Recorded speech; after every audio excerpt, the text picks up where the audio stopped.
Mungkin tak banyak yang tahu atau mendengar nama Cadas Jontor. Namun jika menyebut tebing keraton, maka dipastikan warga Bandung, terutama kalangan anak muda, akan langsung menunjuk suatu lokasi yang saat ini menjadi favorit untuk berfoto atau menikmati indahnya sunset di sore hari. Bahkan karena seringnya hasil foto di tebing yang terletak di Desa Wisata Ciburial, Kabupaten Bandung ini diunggah melalui media sosial. Tempat ini pun mulai ramai dikunjungi masyarakat dari luar kota Bandung. Instagram sama pet foto-foto sih. Pengen lihat juga pemandangannya. Terus kan orang-orang sekarang lagi booming banget tebing keraton. Pengen lihat gimana wahnya tebing keraton. Hunting juga. Kebetulan domain dengan demen banget foto-foto. Mau lihat pemandangan. Ya, tebing keraton seakan menjadi fenomena baru di kalangan anak muda yang ingin berfoto dengan hasil yang tidak biasa. Posisi tebing yang curam, namun menyisakan beberapa buah batu besar yang menonjol sebagai tempat pijakan. Memungkinkan foto yang dihasilkan menjadi sangat berbeda dengan lembah berbukit-bukit di bagian bawah sebagai latar belakangnya. Untuk berfoto di sini memang dibutuhkan nyali yang cukup besar. Apalagi jika kita takut akan ketinggian. Namun hal itu tidak menyurutkan niat anak-anak muda untuk tetap datang. Meski hanya sekedar merasakan dinginnya udara di kawasan ini.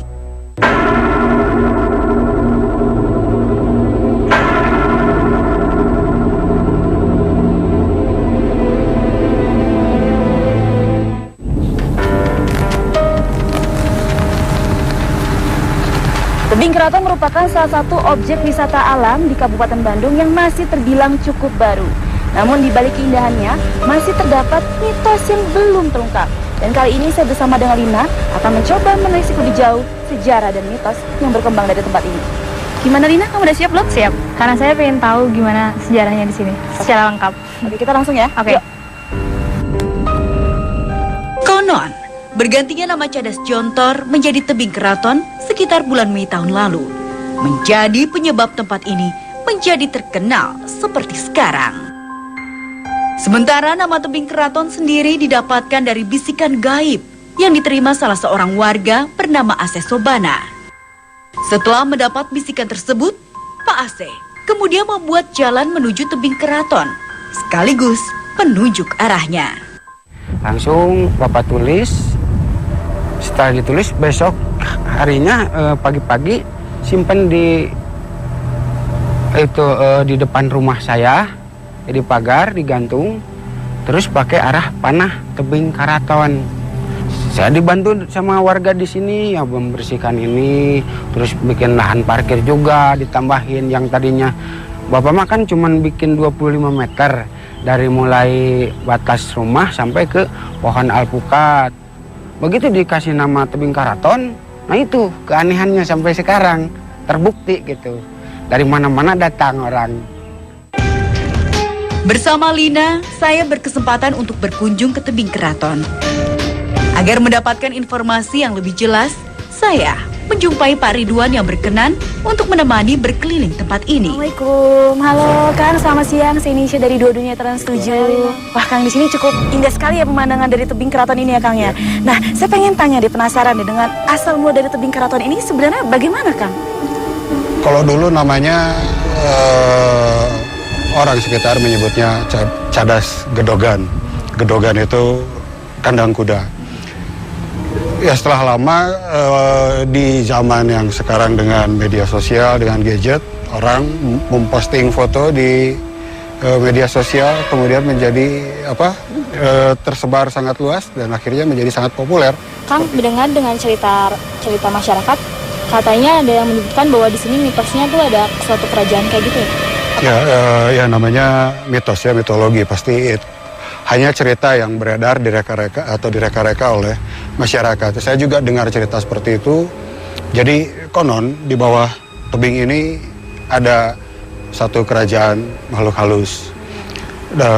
bagian ujung tebing ini yang disebut dengan nama Cadas Gadogan atau Cadas Gedogan itu merupakan kompleks kandang kuda kendaraan dari kerajaan makhluk halus itu.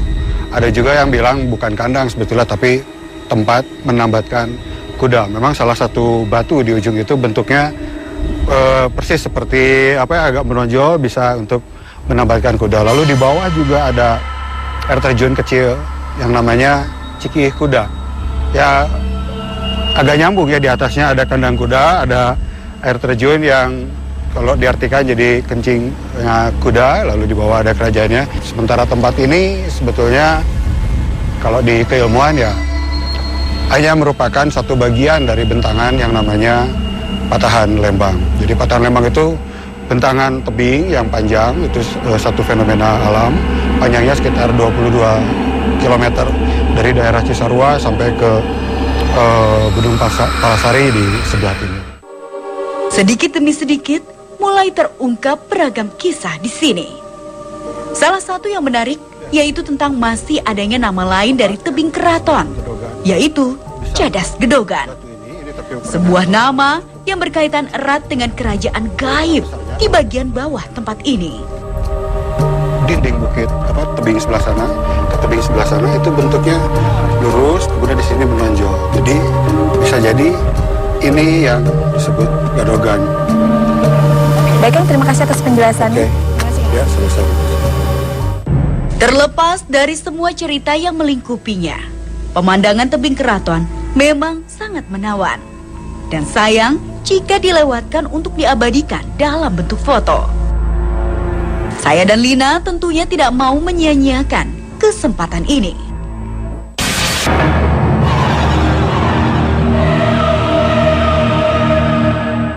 Nah, pemirsa, sekarang saya bersama Kang Ridwan dan Lina sudah berada. Suhu dingin yang merasuk badan tidak melunturkan tekad kami untuk menelisik lebih jauh aura dimensi lain yang ingin kami rasakan di tempat ini. Di sini adalah kawasan yang sangat nyaman untuk kaum yang goib gitu ya.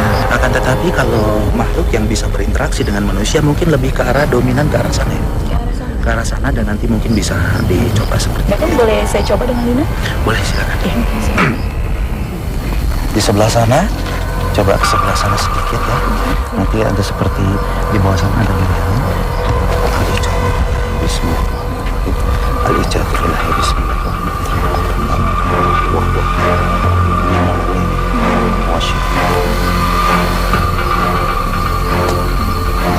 Ikutin saja. Setelah melalui proses pembukaan penglihatan gaib secara kasat mata, terlihat sosok-sosok gaib yang mulai bermunculan. Kalau seperti badan, seperti sadar nggak sadar atau bagaimanapun juga ikutin aja ya. Saya ada di sini. Ikut, ikhlaskan. Namun di tengah pendeteksian, tiba-tiba Lina terjatuh. Tubuhnya lunglai seperti tak bertenaga.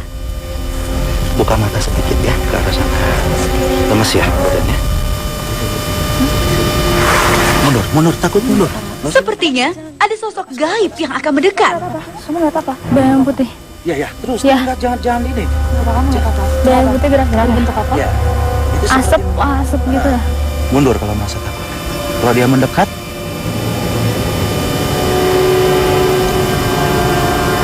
Sekarang nggak begitu jelas, tadi jelas. jelas ya. Gitu ya. Siap pegang langsung. Kamu nggak apa-apa? Jangan dilawan. Beneran? Oke. Gimana Lina tadi setelah mencoba melakukan pendeteksian mengenai aura di sini, apa yang Lina rasain? Setelah semuanya kembali tenang, saya mencoba mengorek informasi dari Lina. Seperti asap ya. Tapi Cukup dia langsung dia datang gitu kan. Nah, nyamperin iya. gitu ya. Besar atau kecil? Enggak. Nah, segitulah ada sedang. Nanti akan membesar dan itu akan berwujud ya. Jadi memang ketika makhluk itu datang memang berbentuk seperti itu. Betul, dan Mulai tidak akan langsung wujud ya. Dia akan berbentuk zat dulu. mulanya asap dulu Mulai gitu. asap. Bentar. Dia akan berwujud. Rasa penasaran saya seakan belum lengkap terjawab. Kini, kami mencoba melakukan mediumisasi. Mediator telah bersiap diri. Tak butuh waktu lama, laki-laki muda ini mulai bertingkah aneh. Sosok gaib telah menguasai raganya. Mengajaga di dia salangkung tarik. Namun informasi yang disampaikan terdengar kurang jelas. Wujud Anda ini seperti apa? Wujudnya kini.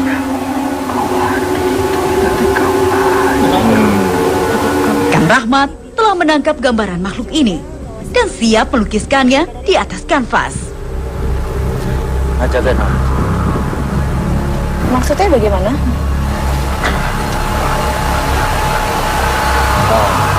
Anu niat jahat teh kumaha? Anu niat teu bener di dia teh kumaha maksudnya?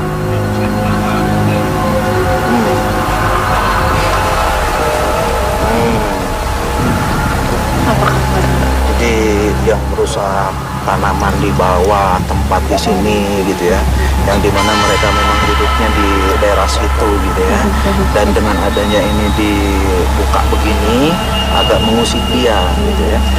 Apakah Anda kenal dengan asas Sobana? Sobana? Apalah dia? Kenal? Saha ya? Oh ya, gini, ini kan saya mendengar cerita bahwa katanya Pak Hasis Sobana ini mendapat bisikan dari makhluk sebangsa Anda untuk mengganti nama dari Cadas Jontor ini ke Tebing Keraton. Itu sebenarnya siapa yang membisikkan? Kenapa dilakukan hal seperti itu?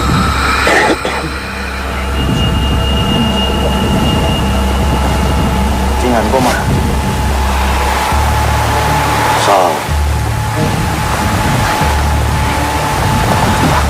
Tiba-tiba, ia mengajak kami menuju suatu tempat. Cekap deui ka dewa aja. Ya. Itu Anda menjaganya sudah dari tempat ini populer atau memang sudah lama? Yang menugaskan Anda untuk menjaga siapa? Yang Prabu.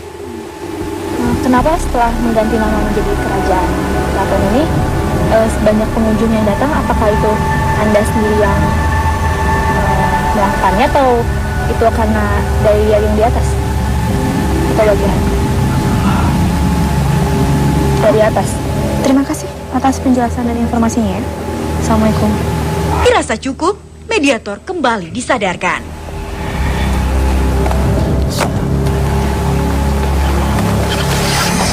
Kang, bisa dijelaskan sosok seperti apa ini? Makhluk apa yang merasuki raga mediator? Ini menyerupai wujud manusia, tapi boleh dibilang juga binatang. Dia posisinya tunduk di bawah gitu, di bawah dengan tangan yang dua tangan begini, dengan satu menyerupai manusia, satu lagi dia menyerupai kepiting gitu ya. Kalau digambarkan seperti itu. Ya memang sebelah tangan sini agak seperti kayak capit ya Kang. Iya. Nah dan ini di belakang makhluk ini seperti ada bayangan, ini maksudnya apa Kang? Nah ini sosok dia dalam suatu kemudi ya, suatu instruksi juga. Seperti itu. Dan baik kan, terima kasih atas penjelasannya. Sepertinya sudah ada makhluk lain yang datang. Mediator kedua pun kami siapkan. Assalamualaikum. Kang, kapal dia mah Kang. Kapal dia. Anda siapa ini namanya? Penguasa di Penguasa di mana? wilayah iya. Termasuk Tebing Keraton sendiri? Anda punya nama? Sangaran anjeun. Kaulah disebut Eyang Prabu teh. Ia mengaku sebagai sang Prabu, penguasa kerajaan gaib di tempat ini. Kaulah balot nani dia. Tidak membuang waktu, banyak pertanyaan langsung kami berikan. Baheula mah ieu teh ku masyarakat di dieu disebut nate Cadas Jontor ieu teh. Sabab bangsa kaulah oge hayang diaku. Minta diganti ieu tempat teh. Kudu kabawa ka karatona. Sabab ieu teh mun kataringali ku anjeun mah ieu teh karaton. Kerajaan kami ieu teh. Wilayah dari kerajaan itu hanya sebatas di dekat Tebing Keraton ini aja apa? Banyak? kuriling gitu. Keliling hutan raya ini, taman hutan raya ini. Itu yang menghuni makhluk-makhluk seperti apa sih wujudnya? Ya aya nama ku bangsa-bangsa kami, kita bangsa jin teh ya. Jadi memang penamaan tebing keraton sendiri itu ada identik dengan makhluk-makhluk sebangsa Anda seperti itu ya? Bukannya hanya sebatas yang dinamakan keraton itu berupa kemegahan, maksudnya karena panorama di sini sangat indah, berarti kemegahan akan alam. Sok we anjing. Lamun bisa ningali ieu, tingali secara gaibna ieu tempat. Nah ini kan tebing keraton ini identik dengan cerita bahwa adanya sebuah kerajaan gaib. Lalu di atasnya ini ada semacam batu, katanya tempat menaruh untuk atau pemasangan kuda. Itu bagaimana? Itu tempat kuda-kuda kerajaan. Itu kendaraan makhluk-makhluk sebangsa Anda memang? Oke, baik, terima kasih Eyang atas informasinya dan penjelasannya. Semoga bermanfaat juga buat orang-orang yang datang, bisa menjaga sopan santun juga di sini ya Eyang. Setelah cukup menggali informasi, Sang Prabu dikeluarkan dari raga mediator. Kang Rahmat selaku pelukis kami memang nampaknya sedang mengalami interaksi dari makhluk-makhluk yang berada di sini. Namun, ada yang aneh dari Kang Rahmat. Ia seperti dikendalikan kekuatan lain. Ada apa ini? Assalamualaikum. Jangan kemana-mana, tetap di Dua Dunia. Anda siapa yang masuk ke tubuh Kang Rahmat ini? Assalamualaikum. Saat kami melakukan mediumisasi dengan Sang Prabu, ternyata ada makhluk gaib ikut masuk ke dalam raga Kang Rahmat. Assalamualaikum. Anda siapa yang masuk ke tubuh Kang Rahmat ini? Bersama Kang Ridwan, kami mengajak makhluk ini untuk berdialog. Makhluk apa Anda?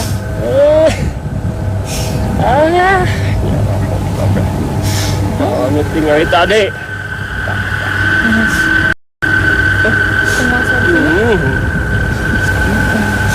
Jangan teraskeun sosok da kumaha. Mana kerajaan teh siga kumaha? Mana gambar kerajaan anak teh? Letik, yang ngata letik yang saya kumaha. Nah, jangan tahu lah tuh. Bisa gua dengan.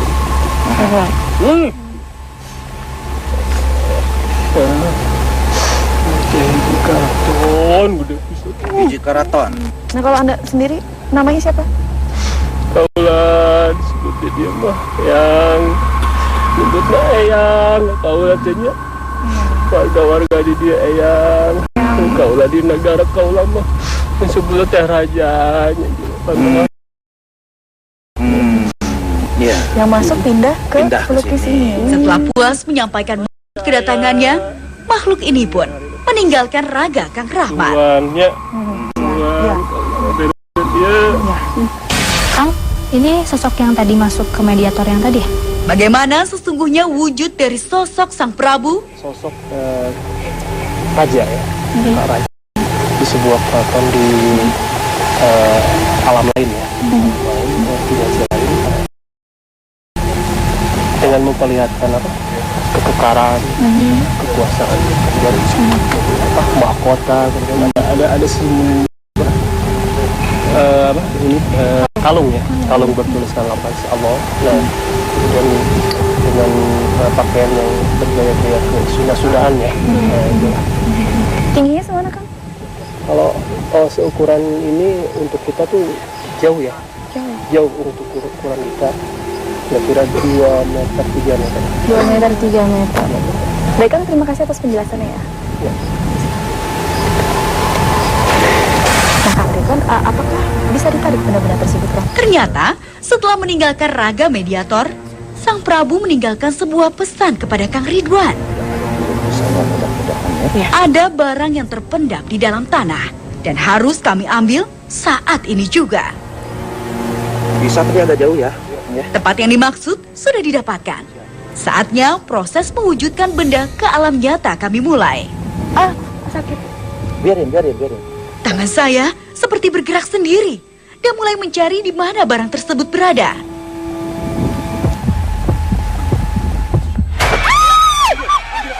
Tak diduga, ada sebuah ledakan mengagetkan kami.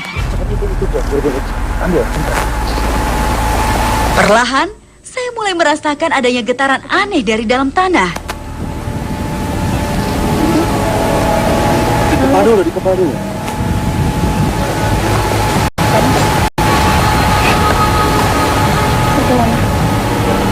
Tak lama, benda itu mewujud di tangan saya.